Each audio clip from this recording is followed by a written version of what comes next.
देश जो है ना सबसे ज्यादा कंड्यूसिव देश है।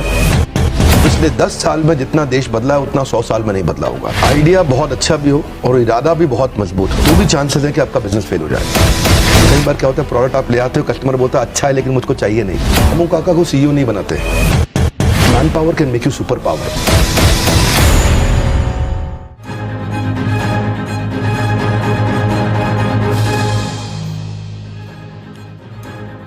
Hello and welcome to startup nation. आपके साथ मैं हूं विपिन भट्ट। स्टार्टअप नेशन के वीकेंड एडिशन में आपका स्वागत है। आज स्टार्टअप नेशन में आपके लिए कुछ स्पेशल है, कुछ खास। जाने माने motivational speaker, business leadership coach और बड़ा बिजनेस.com के फाउंडर विवेक बिंद्रा ने से हमने लिया है ढेर सारा स्टार्टअप ज्ञान। इस बातचीत को बहुत ध्यान से सुनिएगा क्योंकि इसमें हमारे स्टार्टअप गुरु ने बताए हैं एक सक्सेसफुल स्टार्टअप के सारे गुर। तो आप भी देखिए, सुनिए, समझिए और स्टार्टअप कीजिए।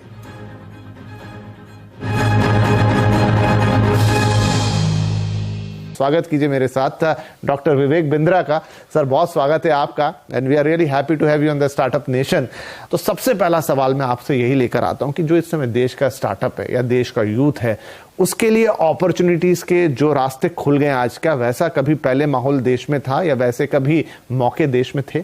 स्टार्टअप पे जो आपने प्रश्न पूछा, आज पहली दफा ऐसा हुआ है कि कैपिटलिज्म विदाउट कैपिटल का जमाना आया है। ये पहली बार ऐसा हुआ है।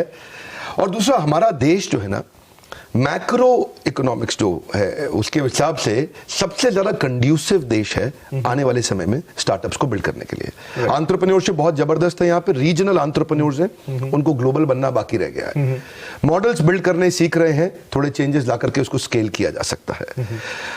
जो पहले माहौल हुआ करता था उससे आज पिछले 10 साल में जितना देश बदला है उतना 100 साल में नहीं बदला होगा। राइट। स्टार्टअप्स के लिए बहुत कंड्यूसिव समय है सब। एक अच्छा आइडिया ज्यादा जरूरी है या एक मजबूत इरादा? क्योंकि बहुत सारे अच्छे आइडिया बिना इरादे के दम तोड़ देते हैं। एक्चुअली अगर मैं फंडामेंटली इसको आंसर करूं, आइडिया बहुत अच्छा भी हो और इरादा भी बहुत मजबूत हो तो भी चांसेस है कि आपका बिजनेस फेल हो जाए। ओके। क्योंकि फंडामेंटली आपको क्या चाहिए? आपको चाहिए कंज्यूमर की वो बर्निंग प्रॉब्लम जिसको आप सॉल्व करें, जो कस्टमर आपके बिना अपने आप सॉल्व ना कर पाए। ठीक है। पहला फंडामेंटल ये होना चाहिए। अगर आप दुनिया की कोई भी बेस्ट ऑर्गेनाइजेशन को देखें जिसने मोनोपोली क्रिएट करी है मार्केट के अंदर, उसने 2 प्रश्नों का उत्तर दिया है। पहला, कस्टमर की बर्निंग प्रॉब्लम क्या है। दूसरा, ऐसे कैसे सॉल्व करूं कि कस्टमर मेरे बिना अपने आप सॉल्व ना कर पाए। दूसरा थोड़ा लंबा स्टेटमेंट है तो रिपीट करूंगा, ऐसे कैसे सॉल्व करूं कि वो मेरे बिना अपने आप ना कर पाए सॉल्व। Okay. तो वहां से उसके बाद फिर उसको एग्जीक्यूट करने का समय आता है। उसके प्रोडक्ट्स लेने हैं, छोटा छोटा उसके एमवीपी जिसको बोलते हैं मिनिमम वायबल प्रोडक्ट। एमवीपी का साधारण भाषा में अर्थ हो गया कि क्या कस्टमर मुझको एडवांस देने को तैयार है जो मैं नया प्रोडक्ट लेके आ रहा हूं? क्या कस्टमर मुझको थोड़ा डिपॉजिट देने को तैयार है जो मैं प्रोडक्ट लेकर के आ रहा हूं? क्या कस्टमर लेटर ऑफ इंटेंट देने को तैयार है कि मैं आपसे खरीद लूंगा? क्या कस्टमर, क्योंकि कई बार क्या होता है, प्रोडक्ट आप ले आते हो, कस्टमर बोलता है अच्छा है लेकिन मुझको चाहिए नहीं। ये बात होती है। बिल्कुल। तो यही है कि तो जो मैं समझा यहां तक कि सबसे पहले आप प्रॉब्लम को आइडेंटिफाई करें, फिर उसका सॉल्यूशन आप निकालें और फिर ये देखें कि ये सॉल्यूशन कोई आपसे खरीदने के लिए तैयार है कि नहीं। राइट। बहुत अच्छा है। खरीदने के लिए तैयार कस्टमर, हाँ, इन्वेस्टर नहीं अभी। हाँ, कस्टमर। पहले कस्टमर को खरीदने के लिए मेरी कंपनी भी आएंगे बाद में लोग, लेकिन पहले कस्टमर खरीदने को कितना जल्दी तैयार है वो बहुत इंपॉर्टेंट है। क्योंकि देखिए, the dog will decide the dog food. Okay. आपने बहुत अच्छा खाना बनाया, आपने कुकुर को, उस पशु को कहा भाई कुत्ता आ जाओ यार प्लीज खाओ इसको, बहुत अच्छा बनाया मैंने, बहुत पैसा लगाया इसमें, बहुत पौष्टिक है आपके लिए, बट द डॉग में से नहीं यार मेरे को पसंद नहीं है ये खाना। Right. Let the dog decide the dog food. थोड़ा कठोर लगता है सुनने में पर बात बड़ी सरल है। आपका कंज्यूमर का प्रॉब्लम नहीं सॉल्व करना है, उसका बर्निंग प्रॉब्लम सॉल्व करना है। ज्वलंत समस्या नहीं। ये थोड़ा फर्क है इसमें। राइट। तो एक स्टार्टअप के लिए जरूरी है आइडिया ले आओ, इरादा भी ले आओ, लेकिन सबसे पहले एक तो पहले प्रॉब्लम को आइडेंटिफाई करो जो लोग खुद उसे सॉल्व नहीं कर पा रहे हैं, फिर आप उसका सॉल्यूशन लेकर आओ, फिर देखो कि सॉल्यूशन को ग्राहक मिलते हैं कि नहीं मिलते हैं। यहां से आपकी शुरुआत होनी चाहिए। जितना बड़ा प्रॉब्लम उतना बड़ा प्रीमियम। जी। अगर आपको देखिए, प्रीमियम 2 प्रकार से है। या तो प्रॉफिट के आपको दृष्टिकोण से प्रीमियम मिल सकता है या मार्केट शेयर के।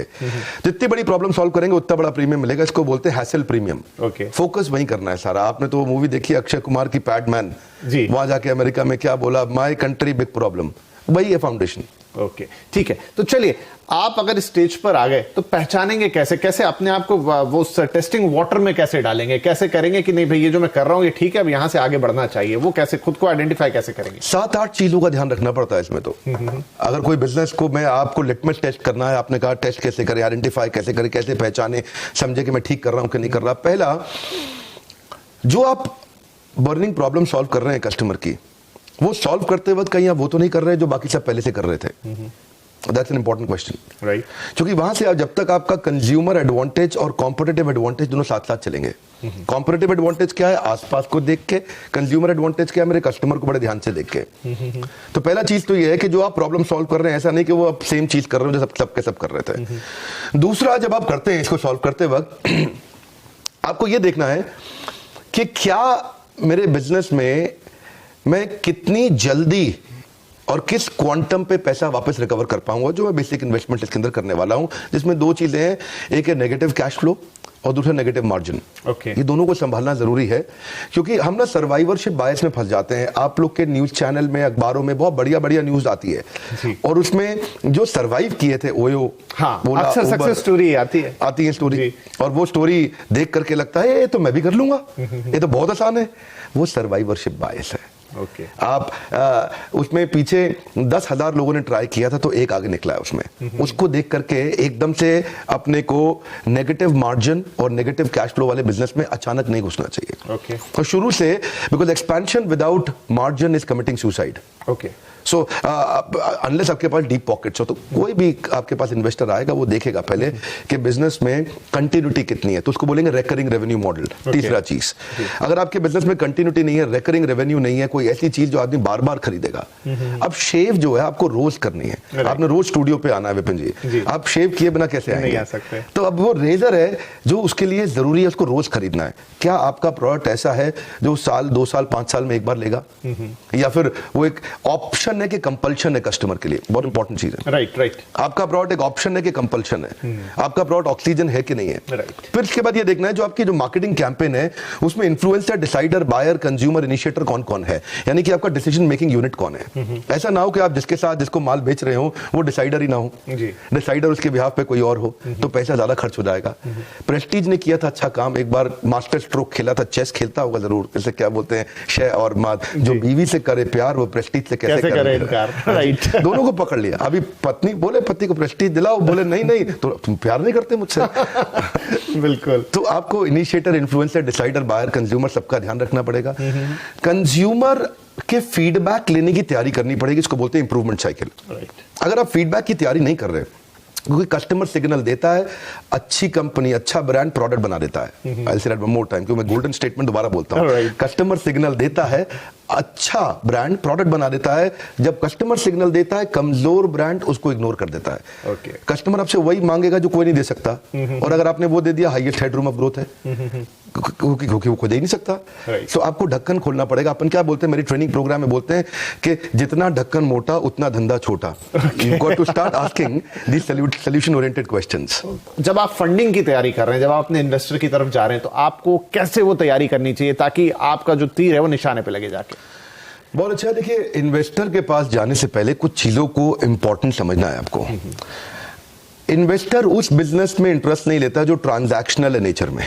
ओके, जिसमें माल दो पैसा लो, माल दो पैसा लो। अगर आपका बिजनेस का फॉर्मेट जीव जीवस्य जीवनम शास्त्र में बताया गया है, जब एक जीव का जीवन दूसरे जीव के जीवन पर निर्भर होने लग जाए, जिसको बोलते हैं इकोसिस्टम। इकोसिस्टम तो हम रोज चर्चा करते हैं, आप बिजनेस न्यूज चैनल में करते हैं, हम भी अपने ट्रेनिंग में करते हैं। इकोसिस्टम का फाउंडेशन समझना जरूरी है। फाउंडेशन है एक जीव का जीवन दूसरे जीव के जीवन पे निर्भर कैसे करे, ताकि सब लोग इकट्ठे मिलकर उसको इवॉल्व करें। दुनिया की 10 सबसे बड़ी कंपनी में से अगर आपने 5 उठा ले, अल्फाबेट मतलब गूगल, प्रोजेक्ट नहीं है, प्लेटफॉर्म है। माइक्रोसॉफ्ट प्रोजेक्ट नहीं है, प्लेटफॉर्म है। एप्पल का iOS प्रोजेक्ट नहीं है, प्लेटफॉर्म है। फेसबुक प्रोजेक्ट नहीं है, प्लेटफॉर्म है। अगर आप दुनिया की 10 में सबसे बड़ी 5 कंपनी उठा लें तो सब प्लेटफॉर्म्स हैं। वो एक ऐसे इकोसिस्टम है जहां दूसरे लोग मेहनत कर रहे हैं, मल्टी साइडेड ट्रांजैक्शंस हो रही हैं, जिसमें डिसकनेक्टेड लोग कनेक्ट हो रहे हैं, अनकनेक्टेड लोग कनेक्ट हो रहे हैं, मल्टी साइडेड ट्रांजैक्शंस हो रही हैं। पता नहीं, ये शायद मैं साधारण भाषा में बोलने का प्रयास कर रहा हूँ उसको। जी, जैसे यूट्यूब है, राइट। मैं यूट्यूब पे इस समय वर्ल्ड का नंबर 1 एंटरप्रेन्योरशिप चैनल है, पर मैं सफल क्यों हुआ उसमें? बड़ी सिंपल सी बात है, यूट्यूब ने एक प्लेटफॉर्म बनाया, राइट। और प्लेटफॉर्म में क्या होता है, कंटेंट कंज्यूमर भी है, कंटेंट क्रिएटर भी है, कंटेंट पे एडवर्टाइजर भी है, और यूट्यूब खुद भी है। साधारण भाषा में, कठोर भाषा में क्या कहते हैं विपिन भाई, कि जुआ खेलने वाला पैसा नहीं कमाता, जुआ खिलाने वाला कमाता है, राइट। तो ये जो प्लेटफॉर्म क्रिएट करता है, हाँ, जो प्लेटफॉर्म क्रिएट कर रहा है ना, वही आगे जा रहा है। इन्वेस्टर ये देखना चाहता है कि क्या आपकी प्रेजेंस के बिना अपने आप आपका धंधा, आपका बिजनेस ग्रो कर रहा है कि नहीं कर रहा, क्या बाकी लोग मेहनत कर रहे हैं आपका बिजनेस ग्रो करने में, जो कि अपने आप ग्रो करे। जब ऐसे फॉर्मेट्स आते हैं तो इन्वेस्टर एकदम एक्साइटेड हो जाता है, अरे कुछ है इसमें, दम है, तो वो सुनता है उसके बाद। नहीं, बड़ी गहरी बात कही आपने। तो आप जब इन्वेस्टर के पास जा रहे हो, जो मैं देखता हूं स्टार्टअप नेशन पे कई इन्वेस्टर्स आते हैं, लेकिन वो मैं सबसे पूछता हूं कि आपके पास जब कोई आता है प्रपोजल लेके, तो आप क्या देखते हो? शायद 100% जवाब आया कि सबसे पहले हम टीम देखते हैं। क्या आप इस बात से एग्री करते हैं? बहुत खूब। रामू काका को सीईओ नहीं बनाते। बहुत सारे छोटे बिजनेसमैन यही कर रहे हैं। वो अपने पुराने भरोसेमंद आदमी को देख रहे हैं, और रामू काका थे उनके, और उसी को लगभग आगे बढ़ाए जा रहे हैं। ये रामू काका गल्ला संभाल लेंगे। बहुत इंपॉर्टेंट है, अकबर ने अपने नवरत्न बिल्ड किए, क्या आपके नवरत्न तैयार हैं? आपकी और man power can make you super power. ये बहुत इंपॉर्टेंट प्रिंसिपल है, क्योंकि देखिए अल्टीमेटली एक एंटरप्रेन्योर को डूइंग से बाहर निकल के एनेबलिंग पे आना है, राइट। क्योंकि जब तक वो खुद करेगा एक्टिव इनकम है, जब वो एनेबलिंग पे आता है तो वो पैसिव इनकम है, तो ऑर्गेनाइजेशन ग्रो करता है। तो कैसे आप एक हाई परफॉर्मेंस टीम तैयार करते हैं, वो लीडरशिप कैसे बिल्ड करते हैं जो आपकी प्रेजेंस के बिना बिजनेस को स्केल करने के लिए सक्षम हो। तो चलिए, सब कुछ हो गया, आपने अच्छा आइडिया ले आया, सॉल्यूशन ढूंढ लिया, पैसे भी मिल गए, टीम भी बन गई, धंधा चल निकला, लेकिन बावजूद उसके सर हम देखते हैं कि बहुत सारे स्टार्टअप्स एक समय तक तो बड़ा अच्छा करते हैं, बड़े प्रॉमिसिंग दिखते हैं, लेकिन फिर नीचे चले जाते हैं। क्या गलती होती है? बहुत सिंपल है जी, बड़ा सरल है। एक गोल्डन स्टेटमेंट है, याद रख लें।